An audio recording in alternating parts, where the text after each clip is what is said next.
எங்க அக்காவும் நேசிக்கிறேன் எல்லாரும் கதை தாங்க விட்டுட்டு இருக்கீங்க. இப்போ சொல்றேன் தாமரை, உங்க மனசு எங்க அக்கா வந்து சந்தோஷப்படுறதை விட இதோ அந்த உமா வாழ்க்கை என்னமோன்னு பதட்டப்பட்டு தான் இருக்கு. உங்க மனசு தொட்டு சொல்லுங்க, நான் சொல்றது உண்மை இல்லைன்ட்டு. தம்பி, என்னப்பா இப்படி எல்லாம் பேசுற?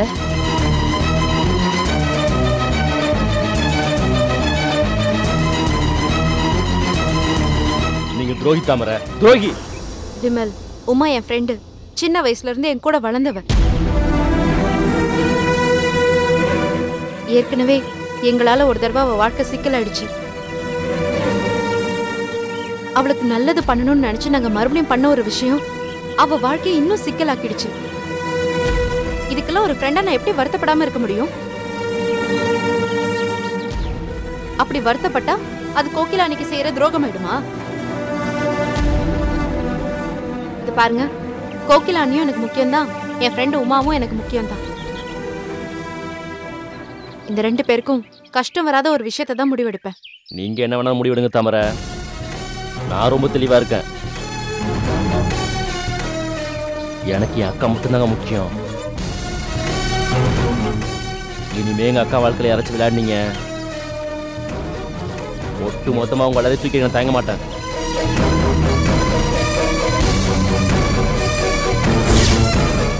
அவ்வளவுதான் சொல்லிட்டேன். விமல், விமல், என்ன கேளுங்க. தம்பி, என்ன தம்பி?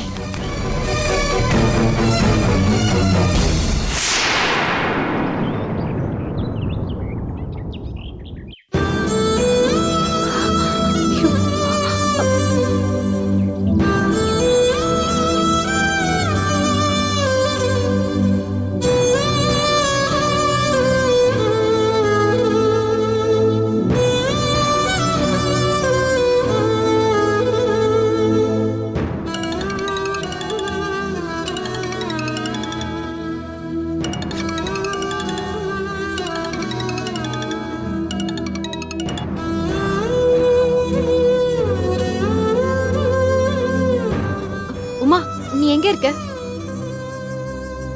நீங்க என்ன எங்க விட்டுட்டு போனீங்களோ அங்கேயே தான் நின்னுட்டு இருக்கேன். ஐயோ, சாரி உமா. கோகிலா அண்ணி வந்து சந்தோஷத்துல என்ன பண்றதுன்னு எனக்கு தெரியல. நீ எதுக்கு தாமரை என்கிட்ட சாரி கேட்குற? உன்னை புரிஞ்சுக்க முடியாத அளவுக்கு நான் உன்னை முட்டாள் கிடையாது. உனக்காக நான் இன்னும் எத்தனை நாள் வேணாலும் காத்துட்டு இருப்பேன். உமா, நீ ரொம்ப நேரம்லாம் காத்துட்டு இருக்க வேணாம், கொஞ்ச நேரம் அங்க இரு, நாங்க இப்ப அங்க வந்துடுறோம். ஏனுங்க, வண்டி எடுங்க, நம்ம உமாவை கூட்டிட்டு வந்துருவோம். சரி, நீங்களும் வாங்க. போலாம். சரிம்மா.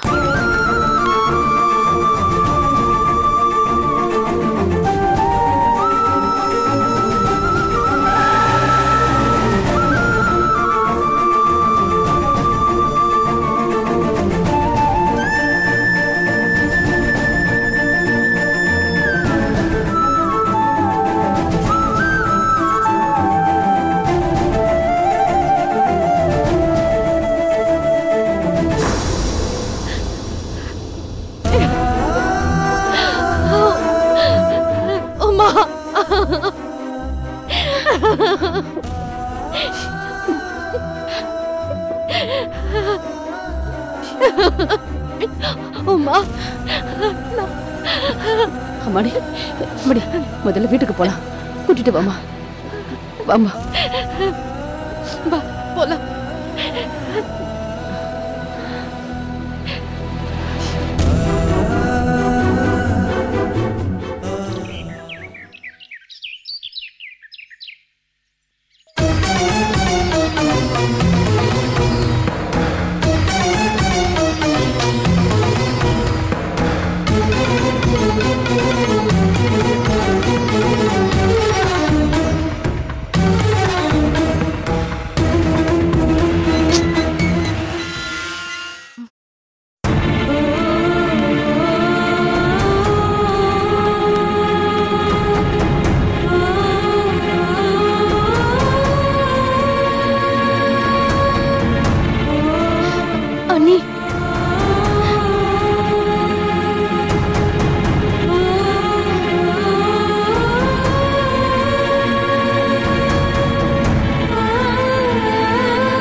உள்ள வா.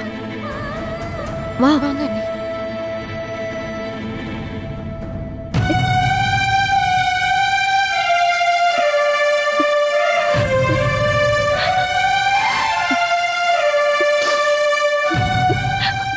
உமா, தயவு செஞ்சு என்ன மன்னிச்சிரு.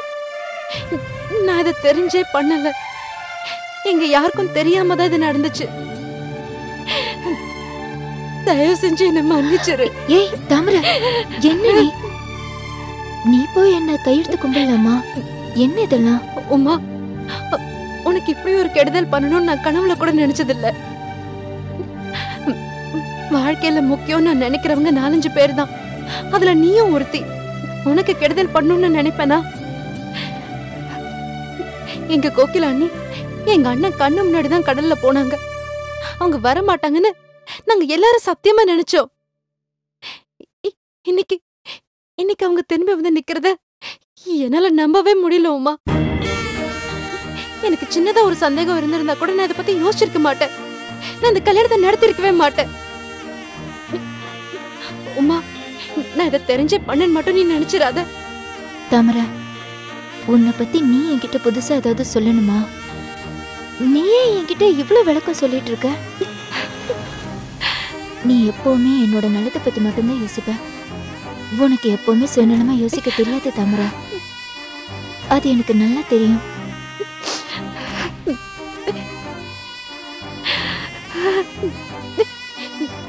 நான் பண்ண தப்புக்கு கடவுள் என்ன தண்டனை கொடுப்பாருன்னு எனக்கு தெரியல உமா. ஆனா என்ன தண்டனை கொடுத்தாலும் நான் ஏத்துப்பேன். நீ பேசாம தானே இருந்த. நான் தான் உன்னை இந்த கல்யாணத்துக்கு கட்டாயப்படுத்தினேன். 2வது தடவையா உன் வாழ்க்கை எப்படி ஆகுறதுக்கு நான் காரணமாயிட்டேனே உமா.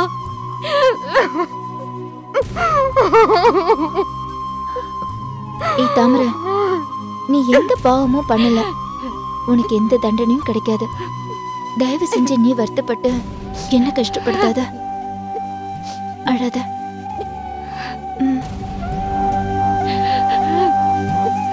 தாமரை, நடந்தது என்னோட விதி. என் விதியை தவிர இதுல நான் நொந்துக்கிறதுக்கு வேற எதுவுமே இல்ல. நீ அனாவசியமா மனசு போட்டு குழப்பிக்காத. உமா, இப்போதைக்கு நான் என்ன செய்ய முடியும்னு தெரியல. ஆனா உனக்கு என்ன செய்யணும்னு எனக்கு தெரியும். நான் அதை யோசிச்சுட்டே தான் இருப்பேன். சரியான சமயத்துல உனக்கு செய்ய வேண்டிய நியாயத்தை செய்வேன். அது வரைக்கும் நீ கவலைப்படாம இருக்கணும். தாமரை, நான் மறுபடியும் உன்கிட்ட சொல்றேன். இந்த வாழ்க்கை நீ எனக்கு கொடுத்தது. நீ என்ன கடல்லையே விட்டுருந்தனா மறுபடியும் நான் எங்கேயும் அனாதையா அலைஞ்சிட்டு இருந்திருப்பேன். நீ எனக்கு புது வாழ்க்கையை மட்டும் உருவாக்கி கொடுக்கல, எவ்வளவோ சொந்த பந்தங்களை உருவாக்கி கொடுத்திருக்க. என்னால இந்த பிரச்சனைகளை தாங்கிக்க முடியும் தாமரை. நீ வருத்தப்படாத ப்ளீஸ். தேங்க்ஸ் உமா. உண்மையிலேயே உனக்கு ரொம்ப பெரிய மனசு. கடவுள் உன்னை நிச்சயமா ரொம்ப நல்லா வச்சிருப்பாரு. நீ இங்கே இரு, நான் இப்ப வந்துடுறேன்.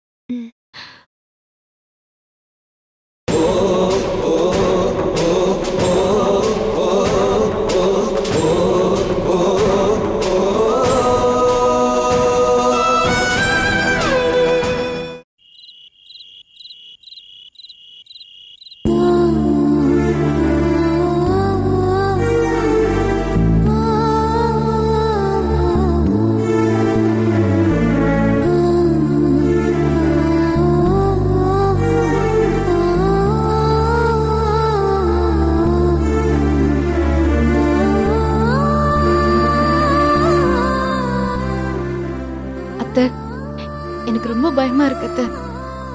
எப்ப அன்னைக்கு விஷயம் தெரியுமோ, எப்ப அண்ணி வந்து சண்டை போடுவாங்களோ திக்கு திக்குன்னு இருக்கு. அண்ணன் கிட்ட இருந்து போன் வந்தாலே மனசெல்லாம் படபடன்னு அடிச்சுக்குது. அக்கா, நீ ஒன்னும் ரொம்ப பயப்படாத. எனக்கு என்னமோ நம்ம அண்ணி முன்ன மாதிரி இல்லன்னு தான் தோணுது. அவங்க இப்போ ரொம்ப மாறி இருக்கிற மாதிரி தான் தெரியுது. அவங்க பேசுறது, நடந்துக்கிறது எல்லாமே ரொம்ப கனிவாதான்க்கா இருக்கு. அதனால உமா விஷயம் தெரிஞ்சாலும் அண்ணி கோவப்பட மாட்டாங்க, புரிஞ்சுப்பாங்கன்னு நினைக்கிறேன். எனக்கும் ஒரு சமயம் அப்படிதான் தோணுது. ஆனாலும் பழைய அண்ணியோட முகம் என் மனசுல இருந்து இன்னும் மறைய மாட்டேங்குது. அண்ணி ஆங்காரமா வந்து நின்னு சண்டை போடுற மாதிரி ஒரு நினைப்பு வந்து போயிட்டே இருக்கு மல்லிகா. அக்கா, நீ வேணா பாரு, அண்ணி இந்த விஷயத்துல உன்னை கம்ப்ளீட்டா ஏமாத்த போறாங்க. உனக்கு ஒரு ஸ்வீட் சர்ப்ரைஸ் கொடுக்க போறாங்க. இப்ப என்ன சொல்ற? அண்ணி கிட்ட நேரா போய் உமா விஷயத்த சொல்லிடலாங்கிறியா? தலைக்கு மேல வெள்ளம் போயிடுச்சுக்கா. இனி ஜான் போனா என்ன, முழம் போனா என்னக்கா? போய் சொல்லுவோம், நடக்கிறது என்னன்னு பாக்கலாம். தாமரை, இப்படி பண்ணா என்ன? என்னத்த? நாம கோகிலா கிட்ட இந்த விஷயத்தை நேரடியா சொல்லாம மறைமுகமா சொல்லுவோம். அவன் நாம சொல்ற விஷயத்த சாதாரணமா எடுத்துக்கிட்டான்னு வச்சுக்கோயேன். அதுக்கப்புறமா இந்த விஷயத்த சொல்லலாமே. என்ன சொல்றீங்க? அக்கா, அத்தை சொல்றதா சரிக்கா. நான் சொல்றதை விட அத்தை சொல்ற மாதிரி செய்வோம். எனக்கும் அப்படிதான் தோணுது. எப்படியோ இந்த பிரச்சனைக்கு ஒரு முடிவு வந்தா போதும். சரி, அப்ப நாம 3 பேரும் நாளைக்கு காலைல கிளம்பி போய் கோகிலாவை பார்த்து பேசி அவ மனசுல என்ன இருக்குன்னு தெரிஞ்சுக்கலாம். சரிங்க அத்தை.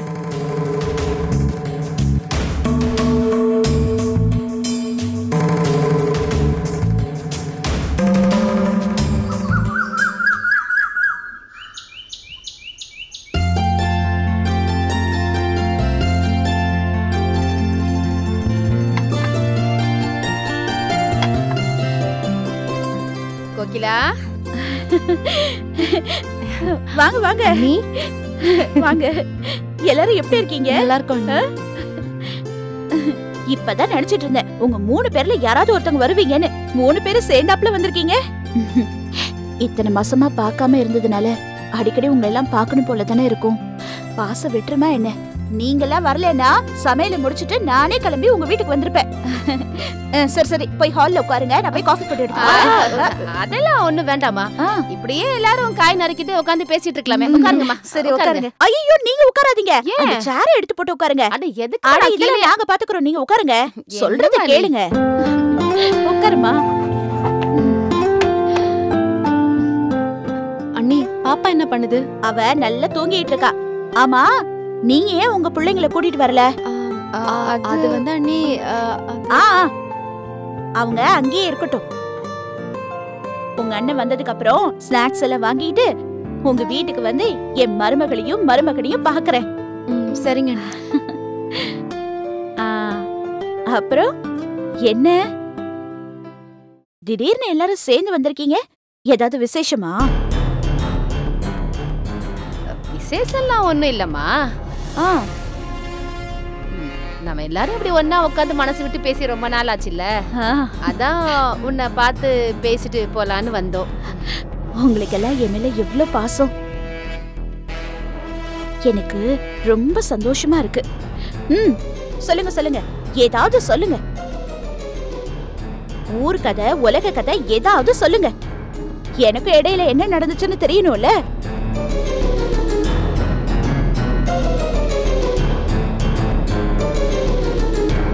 அம்மாடி, நம்ம ஊர்ல கோயில் பக்கத்துல அந்த காமாட்சி அம்மான்னு ஒருத்தவங்க இருந்தாங்களே, அவங்கள உனக்கு ஞாபகம் இருக்கா?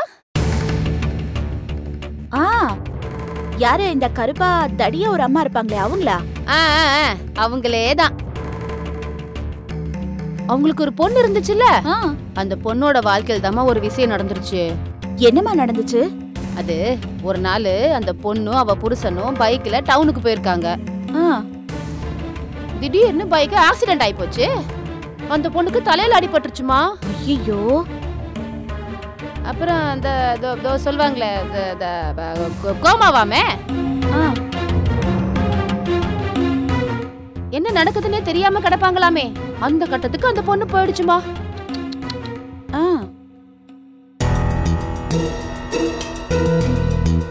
இவங்களும் பார்க்காத வைத்தியம் இல்ல. ஆனா அந்த பொண்ணு குணமாகற மாதிரியே தெரியலமா. 7-8 மாசம் ஆடுச்சு. ஆனா அந்த பொண்ணு அதே நிலைமையில தான் கிடக்கு. டாக்டருங்களும் பொழைக்காதுன்னு கைய விரிச்சிட்டாங்க. இதுல என்ன கொடுமைன்னாமா, அந்த பொண்ணுக்கு ஒரு கை குழந்தை வேறம்மா. அந்த பொண்ணோட புருஷன் தான் அந்த குழந்தைய கஷ்டப்பட்டு வளர்த்துக்கிட்டு இருந்தான்.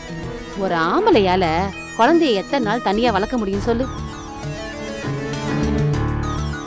அதனால அவன் சொந்தக்காரங்க எல்லாம் சேர்ந்து சொந்தத்திலேயே ஒரு பொண்ணை பார்த்து அந்த பையனுக்கு கட்டி வச்சுட்டாங்க. அந்த பையனும் சரின்னு வாழ ஆரம்பிச்சிட்டான். குழந்தைக்காகத்தான்.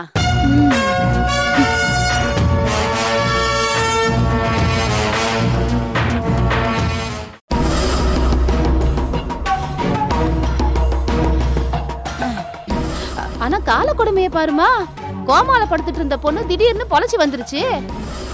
அதுக்கப்புறம் வீட்டுல இருந்த சொந்தக்காரங்க எல்லாம் ஐயோ அந்த பொண்ணு வந்துட்டாலே என்ன பண்ண போறாளோ, என்ன பிரச்சனை பண்ண போறாளோன்னு பயந்துட்டு இருந்த நேரத்துல மூத்தவன் அந்த பொண்ணை ஏத்துக்கிட்டு அக்கா தங்கச்சியா ஒரே வீட்டுல வாழ ஆரம்பிச்சிட்டாங்க.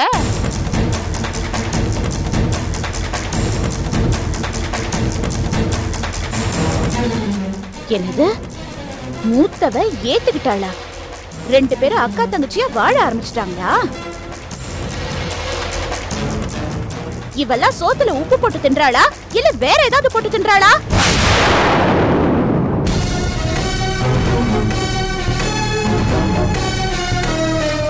மானம், சூடு, சொரண, ரோஷம் எதுவுமே இல்லையா அவளுக்கு? அவ என்ன மழுமட்டையா?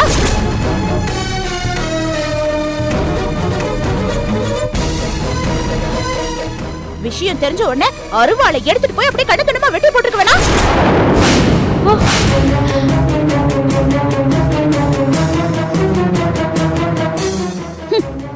அவளை விடுங்க. அந்த இன்னொரு கல்யாணம் பண்ணிட்டானே அந்த மான கட்டவன், அவனுக்கு எங்க போச்சு புத்தி? அவன் என்ன சோத்து தின்னானா இல்ல வேற எதையாவது தின்னு வளர்ந்தானா? இத்தனை வருஷமா ஒரு பொம்பளை நேசிச்சிருக்கமே, அவ கூட வாழ்ந்திருக்குமே அறிவு வேணா? அவன் என்ன மனுஷனா இல்ல நன்றி கட்ட மிருகமா? ஏன் புருஷனு தான் இருக்காரு, நானும் தான் கொஞ்ச நாளா காணாம போயிட்டேன். அதுக்காக என்ன விட்டுட்டு வேற ஒருத்தையும் கல்யாணம் பண்ணிட்டு போயிட்டாரா என்ன?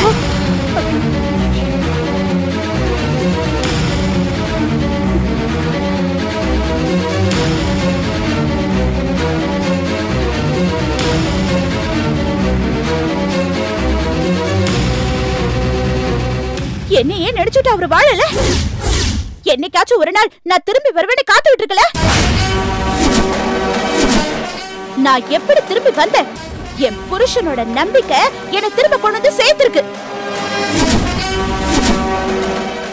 ஒவ்வொரு புருஷனும் ஒரு பொண்டாட்டிக்காக அப்படி வாழணும்.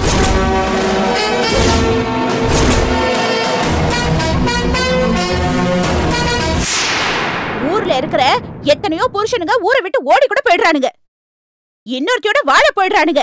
பொண்டாட்டிங்க அவங்களுக்காக காத்துக்கிட்டு இருக்கல? என்னைக்காவது ஒரு நாள் அவங்க திரும்பி வருவாங்கன்னு அவங்களே நினைச்சிட்டு இருக்கல? அதுதான் வாழ்க்கை.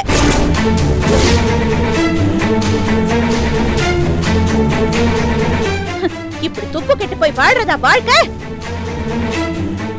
ஆமா, குழந்தை எல்லாரும் குழந்தையை சாக்க சொல்றீங்க.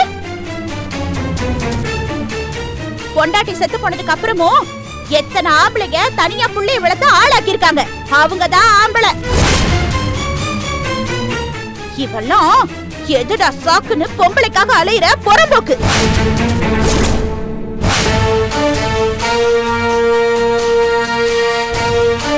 சரி, அவனை விடுங்க. அவனோட புத்தி எப்பவுமே அப்படிதான் போகும். அவனுக்கு 2ஆவதா ஒருத்தி வாக்கப்பட்டு வந்தாளே, அவளுக்கு அறிவு வேணா? இன்னொருத்தியோட வாழ்க்கை பங்கு போட்டுக்க போறமேனு புத்தி வேணா அவளுக்கு?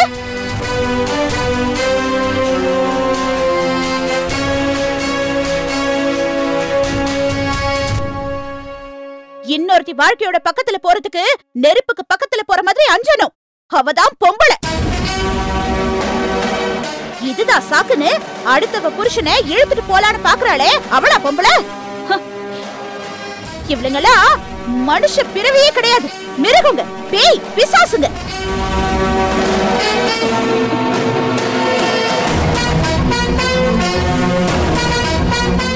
குழந்தை விளக்குறதுக்கு கஷ்டப்படுறான்னு அத ஒரு காரணமா காட்டி அவனுக்கு 2வது கல்யாணம் பண்ணி வச்சாங்களே சொந்தக்காரங்க, அவங்க மட்டும் என் கண்ணுல பட்டாங்கன்னா அப்படியே கண்ணு துண்டமா வெட்டி கூறு போட்டுருவேன் எல்லாரையும்.